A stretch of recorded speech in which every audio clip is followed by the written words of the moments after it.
저번 주에 우리 기억나나요? 뭐 했는지 로마서 했죠. 복음이란 무엇인가 이거 했는데 그러면서 이제 그 로마서 1장 6으로 난 복음이 뭐였죠? 하나님의 아들. 하나님의 아들에 관하여 하나님의 영광스러운 아들인데 이제 아들에 관하여 그런데 하나님의 아들이 복음이다. 내가 만약 하나님의 아들이면 내가 복음이죠. 그렇죠. 다른 게 복음이 아니고 그때 당시 많은 사람들이 복음이라는 단어를 썼을 때 뭐 황제가 아들을 낳거나 뭐 전쟁에 승리하거나 뭐 전쟁에 막 승리했다는 소식이 들려. 그럼 얼마나 기쁘겠어요. 그렇죠. 그런 것들을 복음이라고 했는데 이제 그 단어를 끌고 와서 바울은 복음이 뭐냐라고 했을 때 하나님의 아들의 복음이다. 그렇죠. 하나님의 아들의 복음이다. 그러면서 하나님의 아들을 설명할 때 육신으로는 다윗의 씨로 나셨고, 그렇죠. 육신으로는. 근데 거룩한 영으로는 하나님의 아들로 선포되셨다. 확정되셨다. 이렇게 두 개로 나눠요. 그러니까 나셨고 되셨고 나셨다는 건 뭐예요? 시작이고 되셨다는 건 뭐예요? 완성이죠. 육신으로 시작했지만 영으로 완성되셨다. 이거잖아요. 육신으로는 다윗의 씨로 나셨고 시작되셨고 거룩한 영으로 이제 확정되셨다. 완성되셨다. 그렇죠. 그러면 육으로 시작해서 영으로 완성되는 그런 모습을 이제 보여주는데 그게 이제 복음이다. 복음 한마디로 뭐죠? 결국 하나님의 아들 영으로 완성되는 것 이게 이제 복음이죠. 우리가 비록 흙과 먼지 같은 존재이지만 우리는 하나님의 아들로 완성될 것이다. 이게 뭐예요? 기쁜 소식이죠. 그렇죠. 그러니까 시작과 완성을 저번 주에 좀 나눴었죠. 히브리서에서도 첫 번째 것을 폐하시고 두 번째 것을 세우려 하시니라 이렇게 나오고 첫 번째 것은 육이고 두 번째 것은 영이고 이렇게 계속 얘기를 하고 있어요. 그러니까 하나님은 어떤 분일까라고 하면 주시는 분이에요. 그렇죠. 오늘 이제 읽었던 혼인잔치 같은 경우도 보면 4절에 보면 이렇게 얘기하죠.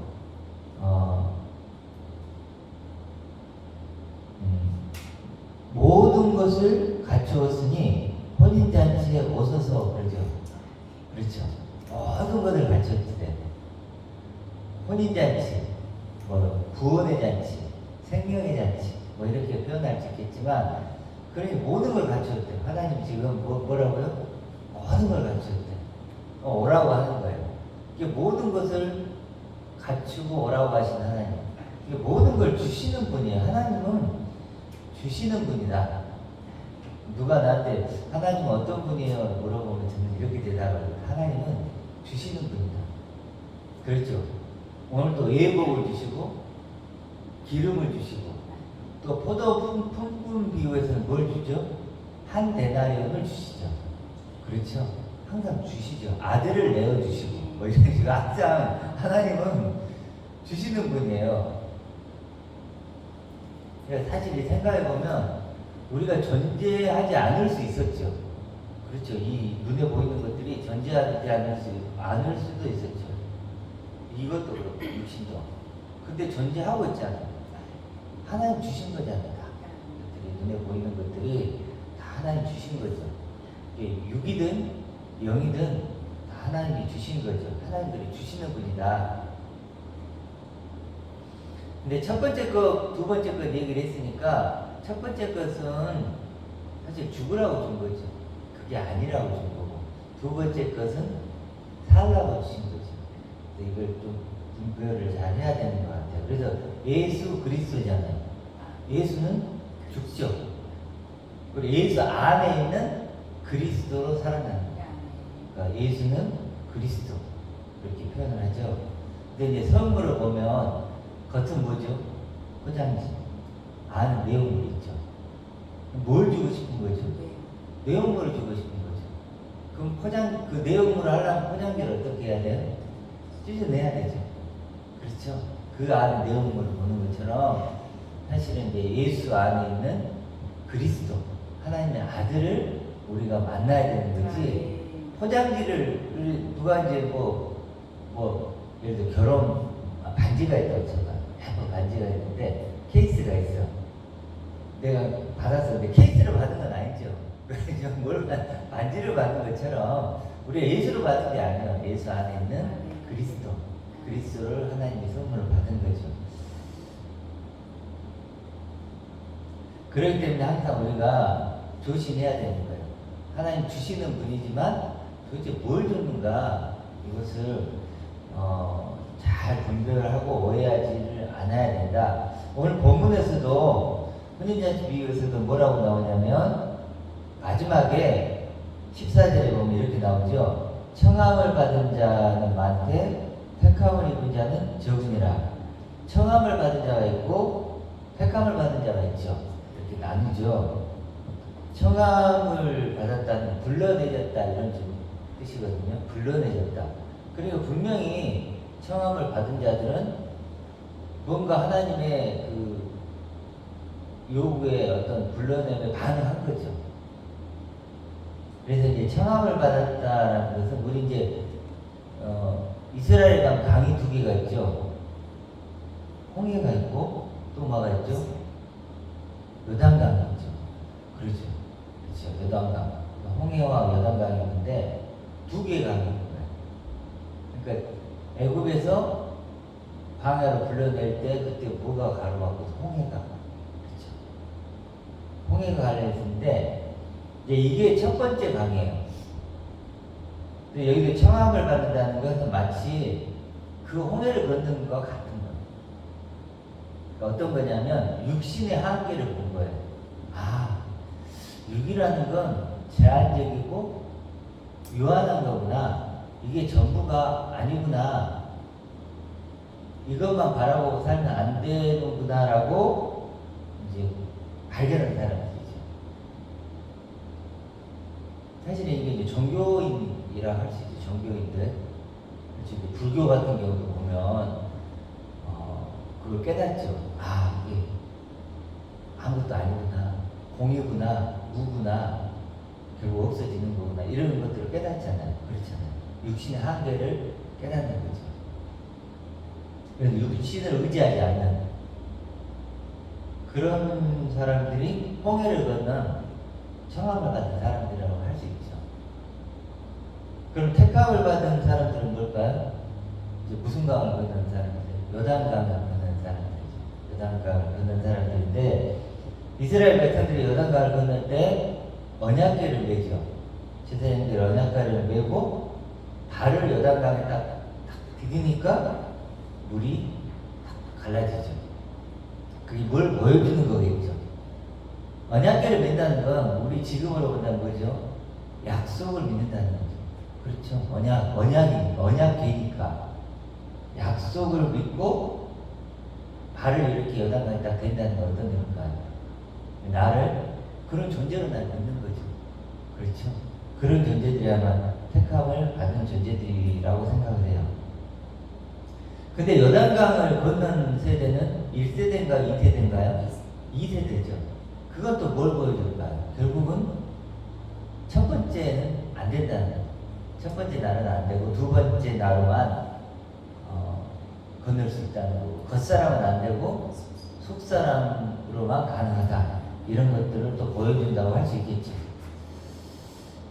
그래서 결국 두 번째 내가 돼야 되는 거예요. 두 번째다. 우리 이제 박지선이 아까 영광스러운 나라고 얘기를 했지만 과연 하나님의 그러면 영광스러운 아들은 누군가라고 했을 때 이건 좀 나눠봐야 될 얘기예요. 우리가 지금까지 나눠왔던 하나님의 아들이라는 그런 게 있었지 않나 설명들이 있었는데 조금 더 확정할 필요도 있다라는 생각이 들어요. 너무 우리가 이제 이것만 하나님의 아들이다 이렇게 보기는 한계가 있다는 생각을 일주일 동안 좀 하면서 좀 하나님의 아들을 정의할 때 너무 우리가 극단적으로 좁혀 놓으면 안 된다는 생각이 들어요. 물론 지금 우리가 추구해왔던 하나님의 아들은 맞을까요? 틀릴까요? 맞아요. 그게 거의 퍼펙트라고 저는 생각을 해요.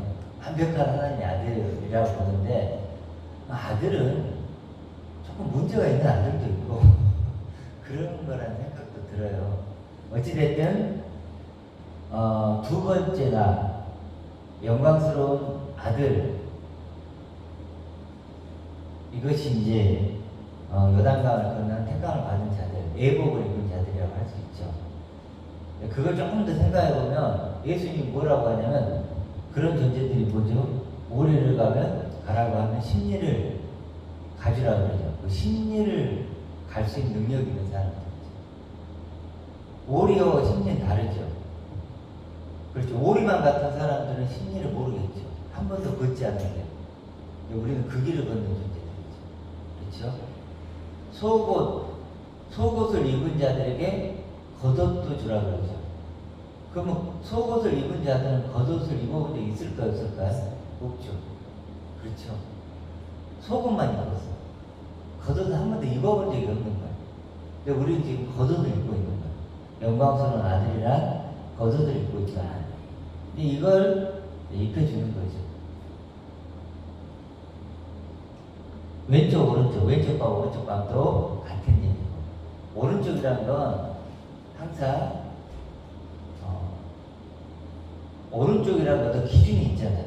기준이 하나님이라면, 하나님의 오른쪽이라면 하나님의 모든 것을 가진 존재가 오른쪽이죠. 그렇죠. 왼쪽은 그런 걸 경험을 해본 적이 없는 거예요. 오른쪽 자리를 경험해 본 적이 없어. 오른쪽 사람들이 왼쪽 사람들에게 그것을 알려주고 보여줘야 될 책임이 있겠죠. 그리고 첫 번째 사람들은 육안만을 갖고 있죠. 육안. 그렇죠. 눈으로 보는 육안만 보는 사람들이고, 두 번째 사람들은 영안이 열린 거죠. 영안이 열렸다. 이렇게 보죠. 38년 된 병자 얘기로 하면 38년 된 병자는 자기에 대해 어떤 생각을 했어요?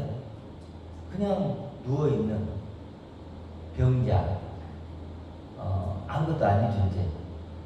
그렇죠. 예수님이 새로운 생각을 집어넣었죠. 일어나 걸을 수 있는 존재. 그리고 일어나 걸을 수 있는 존재로 자기를 인식한 거예요. 그렇게 생각한 거예요. 그렇죠. 마치 그런 것 같은 거죠. 그런 어떤 혁명적인 생각이죠. 38년 동안 나는 누워있어야 될 존재라고 생각한 거예요.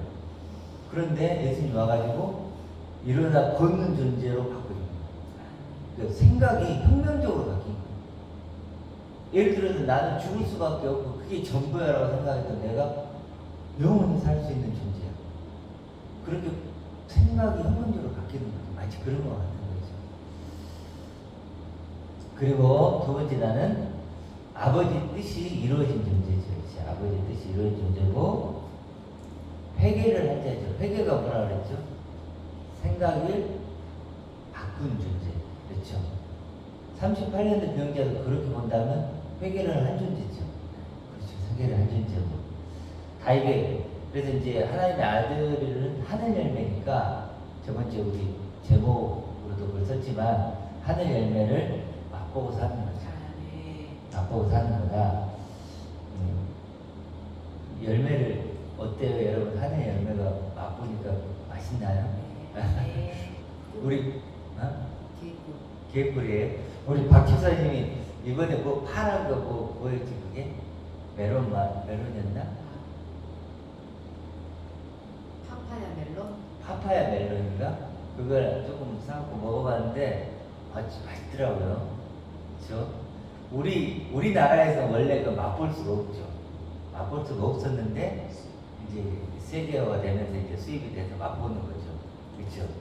그러니까 우리는 육으로만 입고 있을 때는 그 하나님의 아들이라는 그 하늘의 열매를 맛보지 못했는데, 이제 우리가 하늘의 열매를 맛보고 사는 사람들이죠. 그렇게 하나님은 오늘 본문의 말씀처럼 천국은 마치 자기 아들을 위하여 혼인잔치를 베푼 어떤 임금과 같다. 천국은 뭐죠? 어떤 임금? 하나님이죠. 1차적으로는 천국은 하나님 자신을 천국이라고 하고, 두 번째는 자기 아들 이렇게 나오는데, 자기 아들이죠. 아들이 천국이죠. 그렇죠? 천국은 크게 보면 두 가지는 설명할 수 있는데, 하나는 하나님 자신이 천국이고, 두 번째는 하나님의 아들이 천국이에요. 그래서 천국 비유를 할 때 예수님이 자꾸 이렇게 어떨 때는 임금이 이렇게 천국이 되기도 하고, 어떨 때는 아들이 천국으로 또 등장하게 돼요. 그렇죠? 주인공이 그러니까 그게 뭐 두 가지로 설명할 수 있다는 거예요. 천국은 뭐다? 하나님. 천국은 뭐다? 하나님의 아들.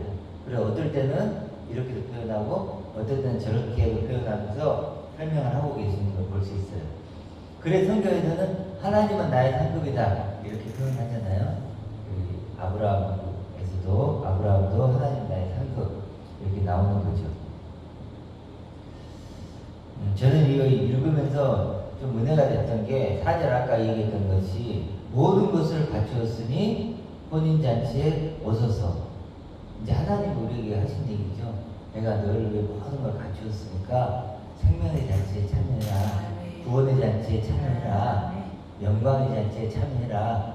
이게 하나님 우리를 향한 부르심이고 초대다. 그래서 이제 우리가 계속해서 지금 반복적으로 쓰는 단어가 뭐냐면 하나님의 아들이죠. 하나님의 아들. 그러니까 예복은 이제 분명하게 느껴지시죠. 예복이 뭘까요?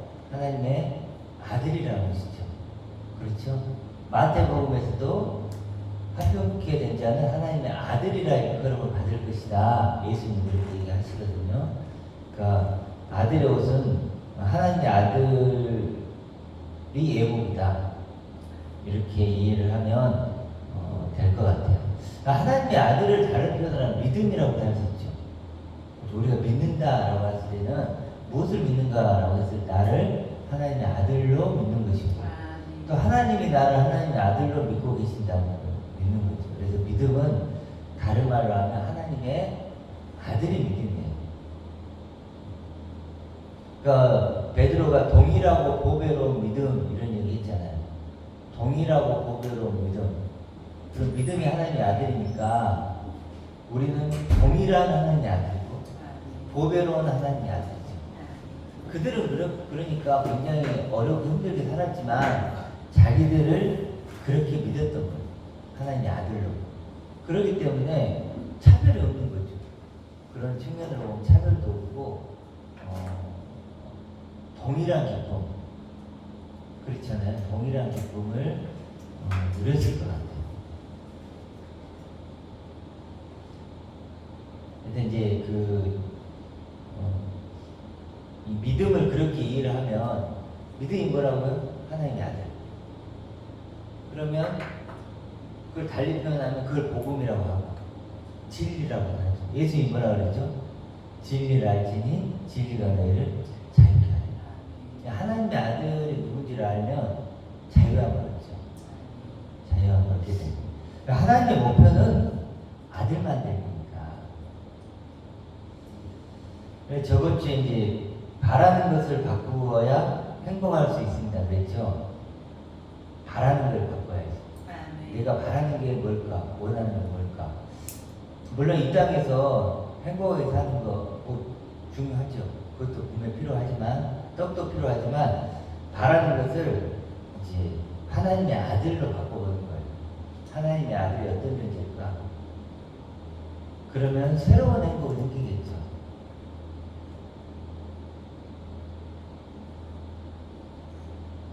예수 안에 있는 천국이 이거라고 믿어요. 그렇죠. 예수님이 무엇으로 기뻐했을까요? 자기가 하나님의 아들인 것으로 기뻐했죠.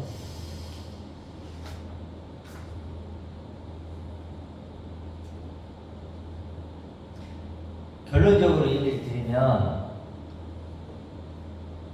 그러니까 하나님의 아들이 되었다는 것이 어떤 의미인지를 아는 것이 신앙이죠.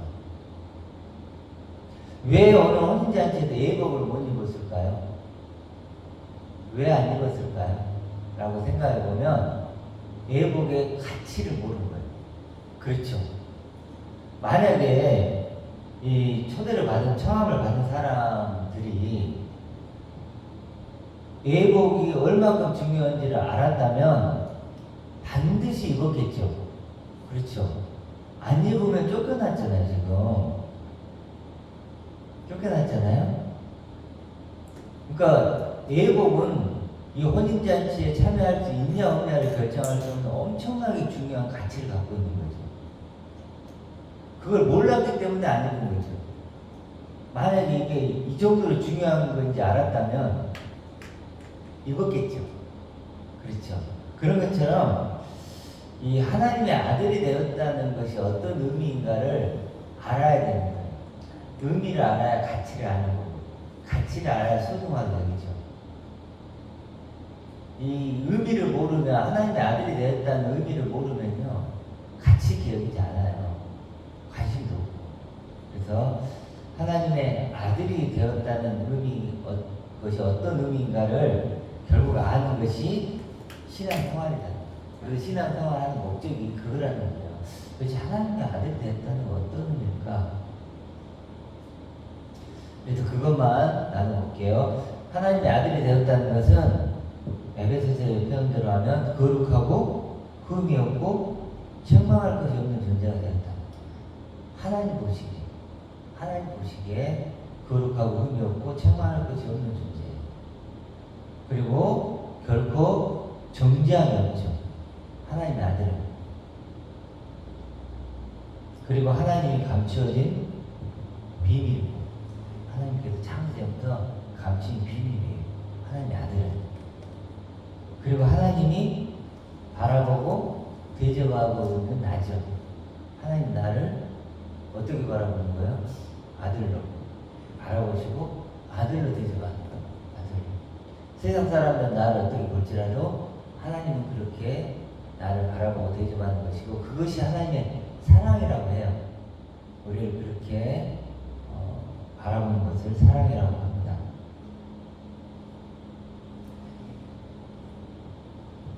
하나님의 아들이 되었다는 것은 이제 영적 정체감, 영적인 존재감을 갖는 거죠. 그리고 그리스도가 나의 완성된 모습으로 이제 고백할 수 있는 거죠.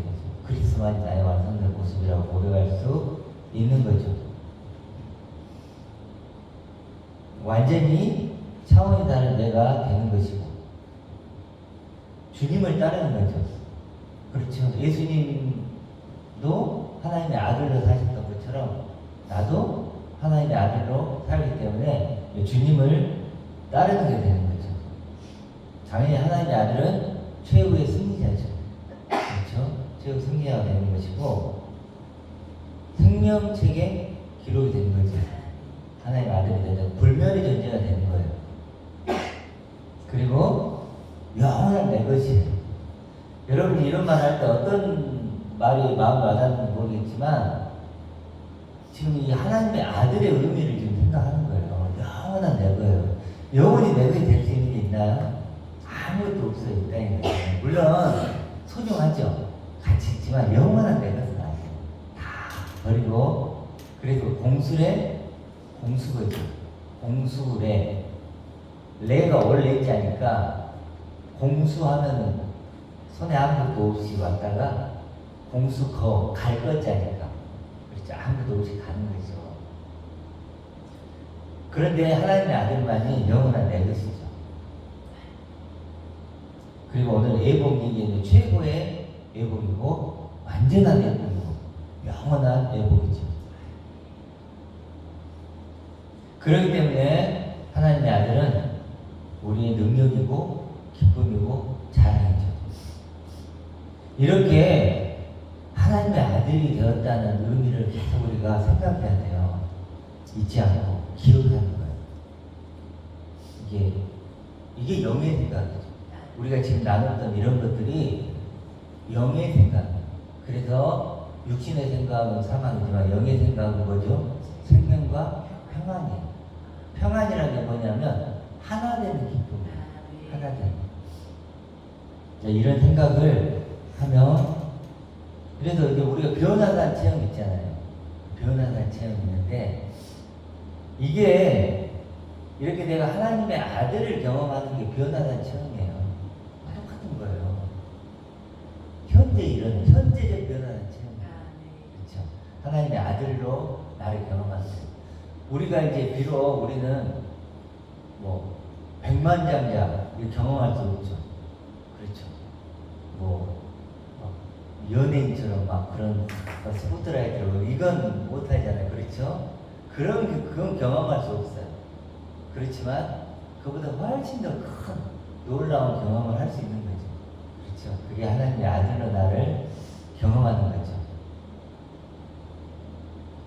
그리고 이게 진짜 인간다운 회복이에요. 이것이 가장 인간다운 회복이고. 근데 이제 이걸 준비하면서 파스칼이 이런 얘기를 했더라고요. 한번 들어보세요. 나는 우주를 생각할 수 있어도 나는 우주를 생각할 수 있대. 우주는 나를 생각할 수 없기 때문에 나는 우주보다 위대하다. 이런 표현을 썼더라고요. 좀 그럴듯해요. 그렇죠? 나는 우주를 생각할 수 있는데 우주는 나를 생각할 수 없어. 그래서 나는 우주보다 위대하다. 이런 표현을 썼던데, 그러니까 제일 중요한 건 뭐냐면 파스칼이 얘기하고 싶은 건 뭘까요? 생각이에요. 그렇죠? 우주는 나를 생각할 수 없어. 나는 그런데 우주를 생각할 수 있어. 그렇죠? 그러니까 나는 우주보다 위대하다. 파스칼이 얘기했는데 이게 굉장히 의미 있는 얘기예요. 생각이 있는 어디까지 생각해봤니? 뭐 어디까지 가봤니? 막 이런 표현 있잖아요. 근데 어디까지 생각해봤니? 그렇죠? 생각이 의미예요. 내가 나를 어디까지 생각하고 있는가? 그렇죠? 우리는 대부분 그냥 육신 안에 멈추죠. 그렇죠? 근데 우리는 하나님은 불러낸 거예요. 우리의 생각을 불러낸 거예요. 뭘 불러냈다고요? 생각을 불러낸 거예요.